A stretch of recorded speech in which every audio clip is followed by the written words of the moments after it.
everyone, and we are live today with Mr. Paul Kearney, Mr. Connor Hill, and myself, Yeah. Sir Wynne-Jones, and we're talking about truly choosing. So, welcome. So, one of the things that we have been talking about is obnoxiously choosing, and we wanted to come on today and talk a little bit more about like what's actually truly choosing for you. And it's been a topic I think that's been up for a lot of people around the world, and definitely all of us as well. So yeah, what's possible for us all with this conversation? And uh, we've just also finished a CF training. So what's different with choice for you, Paul, from coming out of the certified facilitated training and a 3-day body class simultaneously? I'm very impressed that you did both at the same time. Yes. Really? Yeah. So I did. It was definitely an expansion of my energetic abilities. So during the day, I did a 3-day body class with Rachel O'Brien, and then in the afternoon and evening did the certified facilitators with Gary, Dane, Simone, and Brendan, which was off the charts. Just an amazing, amazing class. And I guess for me, what's up for me with choosing is being honest with you. It's being honest with what's not working in your life, what's working for you, and what you're really choosing and what you're really asking for. Because that came up for me recently, where it's like a lot of the things that I was asking for were showing up, but I was like, I'm not really, if I'm honest with myself, I'm not really asking for those. And it's like, okay, what do I truly desire in my life? And whether it's in business, whether it's in relationship, whatever way it shows up. And it's like, I think truly choosing, a big part of it is being honest with you and saying, okay, what actually works for me and what's important for me. If I was truly choosing for me rather than trying to get it right or trying to do what society says I should do, what would I actually choose here? What would be ease, joy, and glory for me? And it's that's what's up in my world in this 10 seconds, having that level of honesty. What do I truly desire as my life? Awesome, I like it. And we have Mr. Connor Hill as well, who is live in Mexico. He was live at the facilitated training as well. And so what's been going on for you, Connor, with choice, and what's choosing in Mexico? I'm so glad we're doing this because I want to tell everybody, which might not be my best choice, but it's like I would have said I kind of knew or thought I knew a little bit of choice before this CF, but man, leading into this CF, I was having a lot of body issues since Paul's talking about the 3-day body class. And now that I'm a 3-day body facilitator, I'm like, I must get really good at this stuff. And I've really made a demand of myself to not actually, Paul, so when we were last talking, after we recorded like whatever the last live we did, when The we stopped podcast. recording, I talked about it and I was like, oh my God, my body's all messed up. And I was like, I think I'm just gonna drink a lot. And Paul's like, I don't know if you want to do that. And I was like, all right, maybe I won't. And I'm glad I didn't because it probably would have well, what I have discovered was the what was showing up in my body was everything that I was it was the effect of because I had just this intense energy here and it's shown up before in my life, like my back hurt and just this energy of all the muscles that pull you to go into a slouching position. And so I was even walking around like this because it hurt. and it was I finally discovered during this CF class that was just the effect of the energy of what I've been impelling on myself and my body as far as what I need to choose. And and so it really started to change a lot when I woke up one of the mornings during this class and started listening to the feelings call. And listening to the feelings call, because I've thought I had listened to it, but it was like listening to it for the first time. changed everything. And like now what choice is to me, I'm like, oh my, every choice I made was based off of whether something was right or good or wrong or bad. And just saying it doesn't even do it justice, because I would have said, no, I'm not choosing based on that. But it was like I spent a lot of time just like waking up in the morning, like making me wrong, which is just like impelling that energy of really just what's feelings. I know, and I've probably talked too much now, but I have not enough brain cells to really make it make sense. Other than that, it makes sense to me, and it's like echoing, I think, a lot of things, I guess, that are pretty similar in my world. Like definitely looking at that place where, you know, with choice we have the, you know, ability and the capacity and the availability to pretty much choose anything that we desire, and yet we, you know, limit our choices, and it's like, who's limiting them? We are. And so yeah, it's, you know, it's really actually, it can be quite like confronting, I think, to actually look at that of like, I could be choosing anything right now, but this is apparently what I'm choosing, you know. yeah, But that's so, I think, yeah, part of getting the awareness as well of like how choice works. Like, you know, like Paul, you know, you were saying, it's like also being willing to have that vulnerability with yourself of like, all right, I don't have, you know, choice, right? It's like I'm also exploring, you know, what these choices are and what they create, and how this actually works, because it's also a universe that a lot of us have just not really ever been, you know, taught or shown like how it works, and largely you have to discover it yourself as well, you know, see what's on the other side of the choice that you make. and yeah, and like to finish off like a little bit of what I was talking about, like with what was going on with my body. Like you guys asked me a few questions after the last, you know, Facebook Live or whatever we did. And those are what started. I was like, okay, I have not been asking questions about this. I've just been trying to fix it.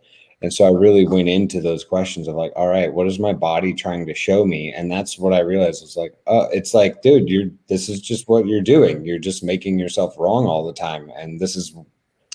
And had I drank alcohol like I would have wanted to, I would have felt better, and I wouldn't have kept asking questions. It would have relaxed the muscles, and it would have like, I would have woken up and I would have been like, okay, I feel like better enough to go through the day, like silence the screams of my body as it's trying to yell at me for what I'm doing, rather than changing the choices that I'm making. Yeah, and then it's getting honest with ourselves a lot of the time. It's Saul was saying that him and Silas, they spent like an hour saying, okay, what's possible today that we never considered? And like, okay, we could go to the beach. We've gone to the beach before. We could do this. We could do this. That's like, it's actually, it's a question I've been sitting with every day. It's like, okay, what's truly possible that I've never, never, never considered? And like, it's a pretty awesome question, because it's going to open up a new space and something's going to show up that you've never considered. And it's like, okay, wow, I can choose this. How does it get any better than this? And it's like, it's then choosing it. So the topic of this podcast or this call is truly choosing, and then you just choose and see what shows up. And it's like, okay, choose and see what shows up, and then it's like, okay, do I like this? Awesome, let's do more. If it's not, okay, what am I going to change? And during the 3-day body class with Rachel, I got a lot of body stuff coming up as well, and it was like all the terrible stuff was actually the magic that I shut down when I was a kid. And it was like, when I was a kid, I had an imaginary friend, and like we used to, like, it wasn't really imaginary, it was just a spirit that I was aware of. And we used to go off and have an awesome time. We used to do all these things. And then I remember my sister. Was he a leprechaun? Yeah. It was that type of it. It's like, hey. So he was called Donald, and we used to go off and we used to do awesome stuff. Like, and I was like, hey, we just changed the whole world. And then I can remember coming in and telling my mom and my sister, they were like laughing.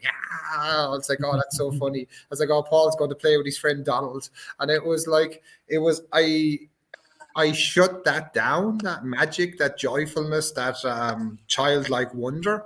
And it's like now, 40 years later, or whatever is 38 years later, you're like, okay, wow, what does it take to truly function from that? And like when you see Silas on Facebook, or you see all the little kids in Access, like, and it's like, wow, they have such a sense of wonder. And what's it like to truly choose wonder and to live from wonder? I wonder what's possible now. And Silas like, that sounds so easy. Living with Silas is not always so easy. I want to hear more. I want to hear more of this, like Silas. Like, so you're doing what with him? You're sitting down, just going like, "Hey, what can we do that we've never considered before?" Yeah, well, we would like, woke up and I was like, so, what are we like? What are we creating today? Like, what if we did something that we've never done before? And we were both like, so what is that exactly? Yeah. We were literally like, yeah, we were pondering it for like quite a long time. And to me, it was actually really interesting because I've always spoken about, choosing, something different, choosing, something that you've never chosen before, but then actually the pragmatics of it. And I think it's that thing as well of, if you've ever heard like, Gary talking about 10 seconds of choice, he's like, walk outside and choose for 10 seconds whatever it is you'd like to create. And then in the next 10 seconds, choose again. You've got 10 seconds to live the rest of your life. What would you like to choose? And, for most of us, we like run out of things pretty quickly because we haven't really been actually taught to choose, or we don't actually know what choice is for us. So yeah, it was also one of those places where I was like, holy shit, I actually need to, get better at choosing and choose more. Well, I think that's just amazing. I can't even fathom if somebody had asked me a question like, what can you do that you've never considered before? If somebody had asked me that when I was Silas's age, oh my God, wow. That would just be like a little nugget that would have like, I would probably have functioned from that thought the rest of my life. Like, yeah, no, I'm not going to do it. I've already done it. Well, and I've really been playing with it. So every morning when I go up, okay, so what's possible that I've never considered? Like, and a lot of times, like, okay, like you may still do the same things. Like you may still go for a swim or you may go for a walk, but you go from a different space because it's like, wow, okay, I never considered this before, or something different shows up, and it's like it's actually being willing to be the adventure of living. Last week I was doing how to become money workbook series with a group of people, and I was like, okay, you've got 10 seconds to choose, and it was like 10, 9, 8, 7, 6, 5, 4, 3, 2, 1, and now you're dead. And next thing, people got really pissed off at me. They were like, what? We're dead? It's like, what? You never told me you're going to be dead after 10 seconds. And I was like, yeah, you're dead. And it's like, but I didn't choose. And I said, I know, that's your whole life. And it's like, me too. It's like, so now you've got another 10 seconds. And you can see people's faces like, well, fuck it, I'm going to choose something here. Like, and it's like, okay, I'm choosing joy. And like the stuff it brought up in people's worlds. And it was like, but it really showed me about choice, because like we kind of presume like when we die is going to be this big massive oh my God, you've completed the course, you've now won everything. And what if it's just like, okay, you're dead, now choose something? Oh fuck, it's like what's truly possible? And the thing I love is I've done that with people too, and they get mad. They're like, what do you mean I'm dead? Well, you didn't choose. Okay. And then the next time you do it, and then they're like, I choose this. And then you're like, and you're dead. And you're like, yeah, but I chose. I'm supposed to live. I'm like, no, you're going to die no matter what you choose. You fucking just choose. And they're like, what? No, you mean, but is there a choice I can make so that I keep living? And like people got really pissed off. Like people were like, you never told us it's going to be dead after 10 seconds. It's like, well, tough shit. It's like, get over it. You're dead. It's like, you've got 10 seconds. Now what are you choosing? I'm choosing anger. Okay, choose anger. It's like, oh my God. You never told us you were going to be dead. Yeah, it's like a public health warning. After 10 seconds, you're dead, and you got another 10 seconds to live. What do you choose now? Yeah. I mean, that's so interesting too. One choice to make sure that you keep living, but it's like, what kind of a life is living if it's only one choice? Yeah, exactly. Well, and it was like I didn't use this tool at the time. I should have. I would have loved to have seen how it worked. Just because I didn't really get this tool at the time, the 10-second tool. But like I used to train engineers in a software, like how to use a software for design. And they would, and it worked really weird. So you had to do training from like, hey, just play with the software. Like for me, I just did it from play with the software and see what shows up, because it didn't really do what you thought it would do. So you had to kind of like learn how to work with it.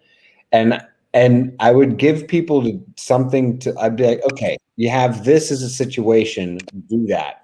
And 90% of the people would just sit there and stare at the screen. And I'm like, oh, what are you doing? So like, I'm thinking about it. I'm like, why don't you just start doing something? They're like, oh, but I want to like, I'm going to figure it out first. And I'm like, you're not going to break the computer if you just try something.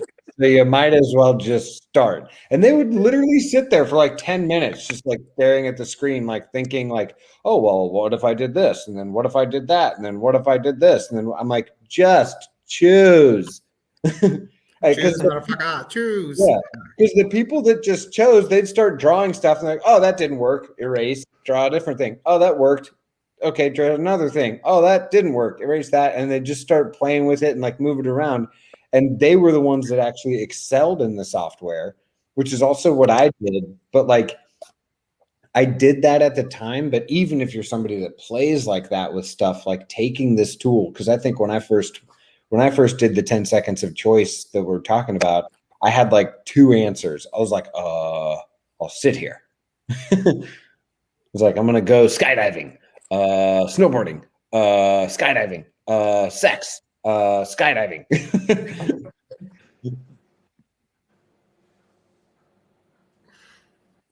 But now I think I could probably have a different answer. I could probably just go for ages.